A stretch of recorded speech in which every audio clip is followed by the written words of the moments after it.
But there was no conspiracy, and Roosevelt was not silent. And, he says Roosevelt didn't even speak about it. As my 16-year-old would say. The Jews of Europe had been Hitler's prisoners since 1940. They couldn't get out. Didn't matter whether we let them in, they couldn't get out. 3.5 million Jews were dead by December 1942. The Holocaust happens very quickly, very quickly. They start mowing people down in Russia, June of 41. They build the death camps in these secret places, which people don't know about, lie about, nobody believes it. 3.5 million Jews were dead by December 42, which no one knew. People believed maybe 2 million people were dead. Not until the Normandy invasion could we begin the process of liberating Hitler's Jewish prisoners.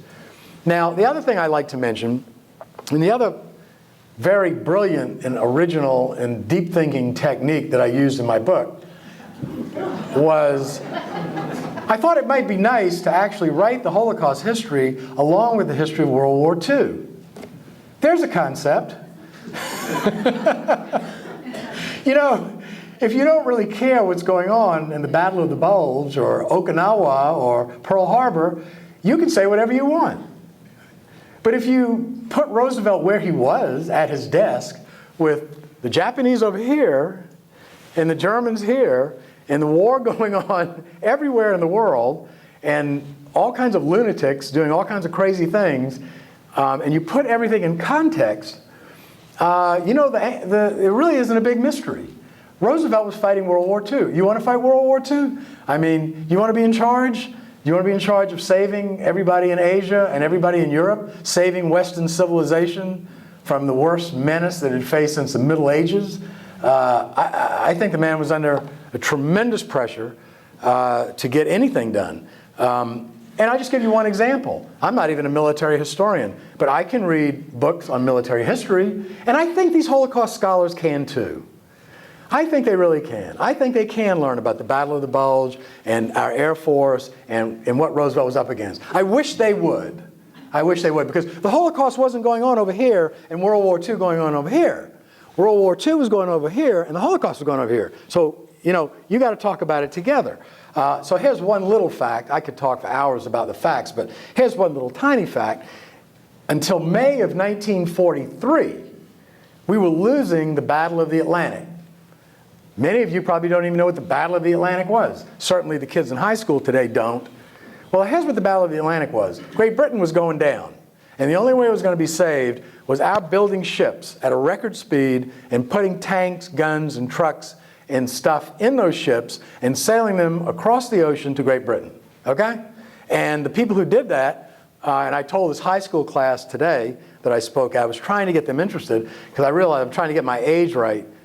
I said, I wanted to say your parents, but I said your grandparents and your great-grandparents were working for Henry Ford, General Motors, and these plants quit producing automobiles and produced the material that won the war.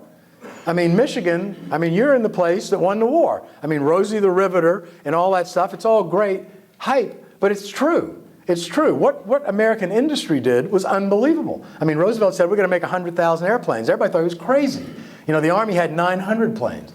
And he, got Henry Ford, he got the leadership of this state and the other industrial states, and they stopped making cars. You can't buy a Buick in 1943.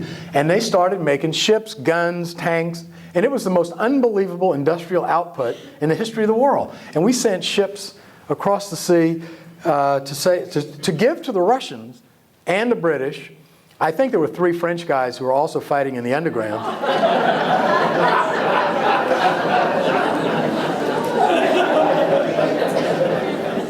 I'll tell you what the French were really good at. They were really good at rounding up Jewish children and turning them over to the Nazis. That they specialized in. Now, they were very good at that. But anyway, my wife went to Paris, and she went to the War Museum, and they explained how the Free French liberated France. Okay, look, they made great wine, and we love them. Okay. Facts are still facts. Anyway, thousands of merchant mariners died in the freezing waters of the North Atlantic trying to get this material to Great Britain. And if you go to the Statue of Liberty, there's a monument, not a big enough monument in my opinion, but a monument to these men who served in the Merchant Marine. Churchill later admitted that the U-boat was the only thing that really frightened me during the war. The Germans never came so near to disrupting communication between the New World and the Old World as in the first 20 days of March 1943. Now we're getting into the war now. The Admiralty staff concluded, from the Allied point of view, Samuel Eliot Morison observed, victory was not even in sight.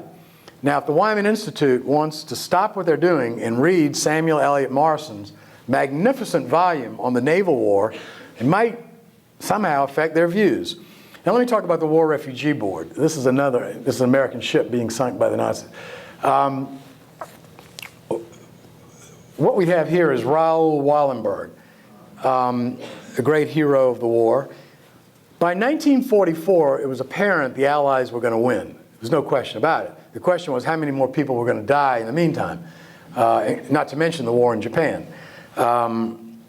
So the State Department had done a lot of shenanigans, which we don't have time to get into all the details, but I will concede that the Wyman School is correct. The State Department sabotaged numerous efforts by all sorts of people of good faith to ease immigration restrictions and try to get people into the country.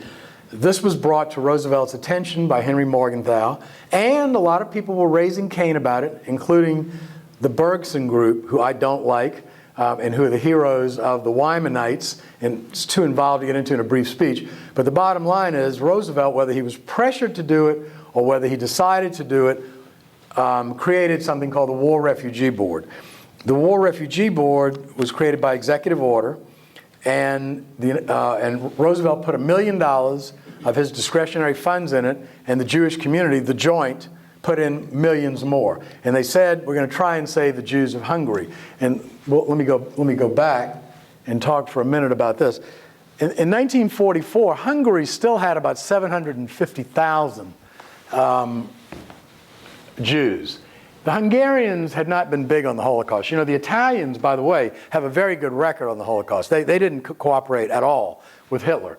So I think a lot of the criticism of the Pope and the Catholic Church, I also think is misplaced, although I'm not really a student of it. But they would not cooperate with sending the Jews, and neither would the Hungarians.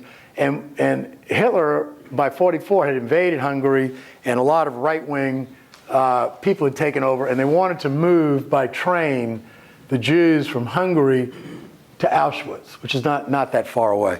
And so the question became, was there anything we could do to save the Jews of Hungary? And this became a very dramatic story. It is a very dramatic story.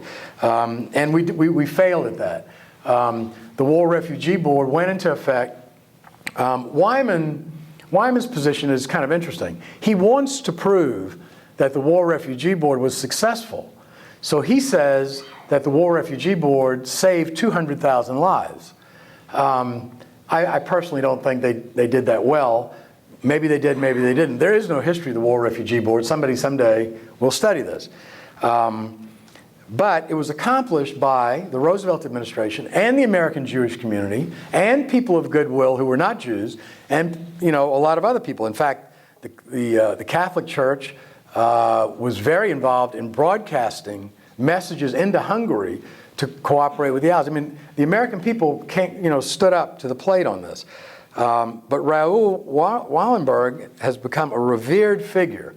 I don't know if there's a Raoul Wallenberg Boulevard in your fair city, but all over America, we have a Raoul Wallenberg Boulevard in Charleston, South Carolina. The Jewish community has been very anxious to honor him as a Swedish diplomat, because the anti-Roosevelt story goes like this. The Swedish government, which, I mean, I'm not taking anything away from the Swedish government, had a diplomat named Raoul Wallenberg, and they sent him to Hungary. And using Swedish passports and a bunch of money, he saved a lot of Jews. That's the official story. But here's the actual story.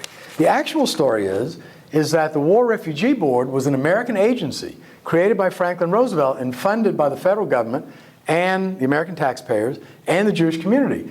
They went to the Swedes, who had a legation, who still had diplomatic relations with Hungary, and they said, do we have a diplomat we can send down there to work for Roosevelt?